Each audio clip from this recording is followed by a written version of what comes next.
ఈ నెల 22వ తేదీ నుండి అక్టోబర్ 3వ తేదీ వరకు కాకినాడ శ్రీపీఠంలో మహాశక్తి యాగం 2025 పేరిట 1000 కోట్ల కుంకుమార్చనే లక్ష్యంగా మహత్తర కార్యక్రమాన్ని నిర్వహిస్తున్నామని శ్రీపీఠం పీఠాధిపతి పరిపూర్ణానంద స్వామి వెల్లడించారు. కాకినాడ శ్రీపీఠంలో ఏర్పాటు చేసిన మీడియా సమావేశంలో పరిపూర్ణానంద స్వామీజీ మాట్లాడుతూ, ఇది వరుసగా 3వ మహాశక్తి యాగమని, ఈ యాగంలో 100 కోట్ల కుంకుమార్చన పూర్తి చేయడంతో మొత్తం ఈ మూడింటితో కలిపి 300 కోట్ల కుంకుమార్చనను పూర్తి చేయనున్నామని అన్నారు. తాము 1000 కోట్ల కుంకుమార్చన చేయాలని లక్ష్యంగా పెట్టుకున్నట్లు తెలిపారు.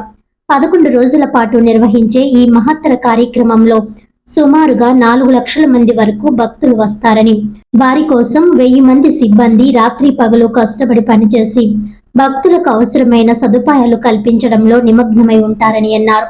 ఈ నవరాత్రుల్లో భాగంగా ఉదయం 6 గంటలకు మొలకెత్తిన అంకురాలతో అమ్మవారి అర్చన చేస్తామని, 10 గంటలకు కుంకుమార్చన, సాయంత్రం 5 గంటలకు అమ్మవారి పూజ కార్యక్రమాలు దర్శనం కల్పిస్తామని అన్నారు. అన్న ప్రసాదం నిమిత్తం సుమారు 70 కౌంటర్లను ఏర్పాటు చేస్తామని తెలిపారు. ఈ కార్యక్రమంలో పాల్గొన్న భక్తులకు ఐశ్వర్య రక్ష అనే రాగి కంకణాన్ని అందిస్తామని వెల్లడించారు. ఔత్సాహిక దాతలు అన్న ప్రసాదానికి బియ్యం, కుంకుమార్చనకు కుంకుమ, హోమములకు ఆవు నెయ్యిని సమర్పించాలని కోరారు.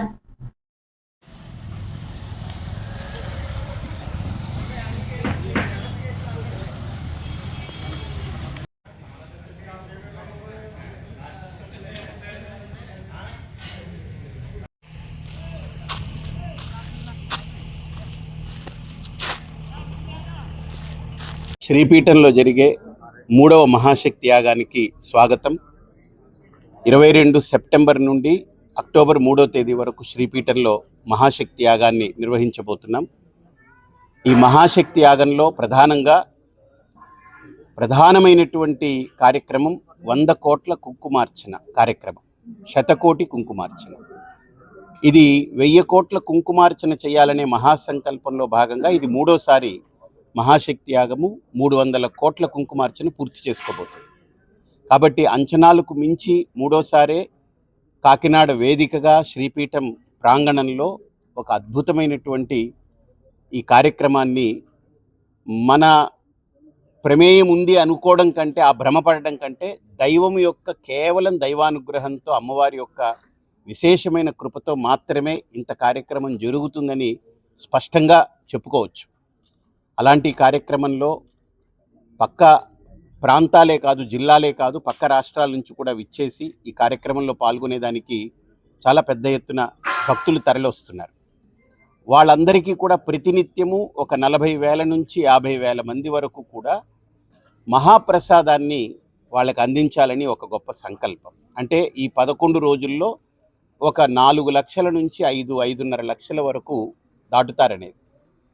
అలాంటి ఈ కార్యక్రమంలో మా అమ్మగారి యొక్క ఆజ్ఞ మేరకు, ఆవిడ సంకల్పం మేరకు, ఆవిడ తనువు చాలిస్తున్న సందర్భంగా ఆవిడకు ఉన్నటువంటి కాస్త ధనాన్ని నాకు అప్పచెప్పి ఒక మంచి కార్యంలో వినియోగించాలని చెప్పిన దాన్ని ఇంకొకరి సహకారంతో కూడా ఇన్ని వేల మందికి కంకణాలు అవి ఇవ్వడానికి రిజిస్ట్రేషన్స్ అవి చేయడం జరిగింది, ఐడి కార్డ్స్ ఇవ్వడం జరిగింది. వాళ్ళందరికీ కూడా తప్పకుండా అమ్మవారి యొక్క ఐశ్వర్య రక్ష అనేటువంటి కంకణం అమ్మవారి దగ్గర పెట్టి అర్చన చేసి వాళ్ళందరికీ ఉచితంగా అందిస్తాము.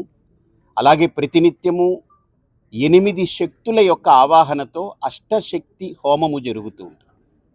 అంటే 8 శక్తులు ఏంటనంటే అష్ట దిక్కులని కాపాడేటువంటి శక్తులు. వారాహి, బగళాముఖి, అలాగనే మనకు ప్రత్యంగిర, చండి, దుర్గా, ఇలాగా 8 శక్తులని ప్రతినిత్యము విశేషమైనటువంటి స్థవంతో, మూలమంత్రాలతో ఆ దేవతలకు సంబంధించినటువంటి ద్రవ్యాలని సేకరించి విశేష హోమాలు ప్రతిరోజు సాయంత్రం జరుగుతుంది. అలాగనే ప్రతిరోజు విశేషంగా ఐశ్వర్యాంబిక అమ్మవారికి ఏదైతే అలంకరణ ఉంటుందో ఆ అమ్మవారి యొక్క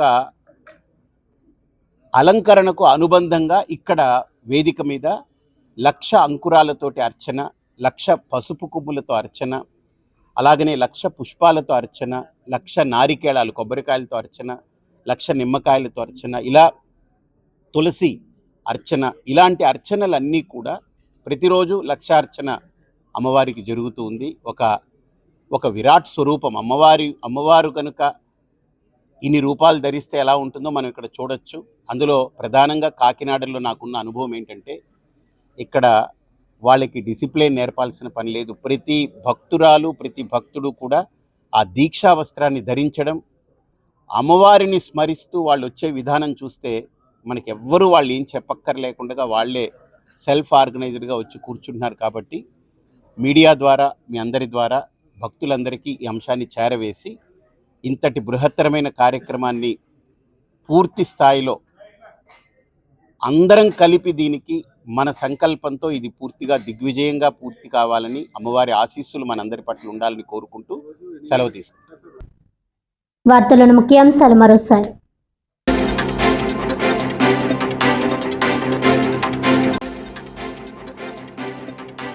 అనుమతులు లేకుండా ఆహార తయారీ, క్రయ విక్రయాలు చేస్తే కఠిన చర్యలు.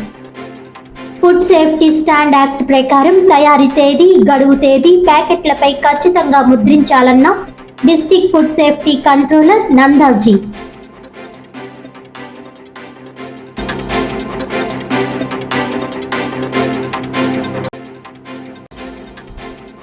పీఠాపురం ప్రభుత్వ ఆసుపత్రిలో స్వస్థ నారీ సశక్త పరివార అభియాన్ అనే ప్రత్యేక వైద్య శిబిరాన్ని ప్రారంభించిన DCHS డాక్టర్ స్వప్న. మహిళల ఆరోగ్య పరిరక్షణలో భాగంగా కేంద్ర ప్రభుత్వం ఏర్పాటు చేసిన ఈ స్వస్థ నారీ ప్రత్యేక వైద్య శిబిరాలను మహిళలందరూ సద్వినియోగం చేసుకోవాలని పిలుపు.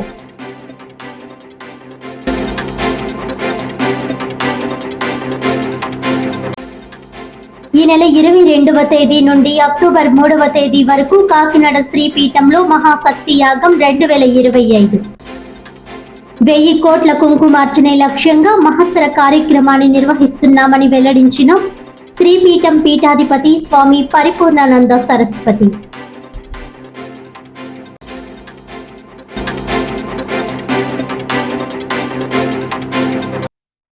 ఈనాటి వార్తలు ఇంతటితో సమాప్తం. తిరిగి వచ్చే బులెటిన్లో మళ్ళీ కలుద్దాం. అంతవరకు సెలవు. నమస్కారం.